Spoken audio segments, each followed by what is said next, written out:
தமிழ் மற்றும் தெலுங்கு சினிமாவில் ரொம்ப பாப்புலரான ஆக்ட்ரஸ் தான் காஜல் அகர்வால். தமிழில் பழனி படத்தின் மூலமாக தான் அறிமுகமாயிருந்தாங்க. அதை தொடர்ந்து நிறைய வெப் சீரிஸ்லையும் நடிச்சிட்டு இருக்காங்க. மேலும் கொஞ்சம் வருஷத்துக்கு முன்னாடி தான் இவங்களுக்கு க்யூட்டான பாய் பேபி பிறந்திருந்துச்சு. பேபி பிறந்ததுக்கு அப்புறமாவும் இந்தியன் 2 போன்ற பல படங்களில் நடிச்சிட்டு வந்தாங்க.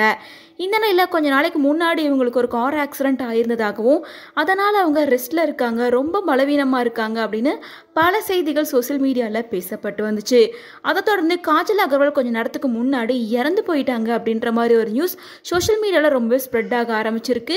இதை பார்த்த ரசிகர்கள் பலருமே அதிர்ச்சி ஆயிட்டாங்க அப்படின்னு தான் சொல்லணும். ஸோ இது குறித்து காஜல் அகர்வாலே ஒரு போஸ்டர் ஷேர் பண்ணியிருக்காங்க.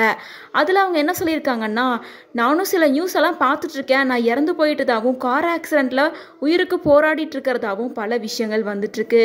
ஆனால் அது எதுவுமே உண்மை கிடையாது, எல்லாமே ரூமர் தான். நான் இப்போ நல்லா இருக்கேன், சேஃபாக இருக்கேன், என் ஃபேமிலி கூட ரொம்ப சந்தோஷமாக இருக்கேன் அப்படின்றத நான் கன்ஃபார்ம் பண்ணிக்கிறேன். ஸோ தயவு செஞ்சு இந்த மாதிரி பொய்யான விஷயத்தை யாரும் நம்பவும் வேண்டாம், பரப்பவும் வேண்டாம். நேர்மையும் உண்மையான விஷயங்களை மட்டுமே கவனம் செலுத்துங்க, அதை மட்டுமே பேசுங்க. பொய்யான செய்திகளை எப்போவுமே பரப்ப வேண்டாம், உண்மையை மட்டும் பேசுங்க அப்படின்னு ரெக்வஸ்ட் பண்ணியிருக்காங்க. ஸோ இதன் மூலமாக காஜல் அகர்வால் சேஃபாக தான் இருக்காங்க, அவங்கள பற்றி வந்தது எல்லாமே ரூமர்ஸ் தான் அப்படின்றது கிளாரிஃபிகேஷன் ஆயிருக்கு.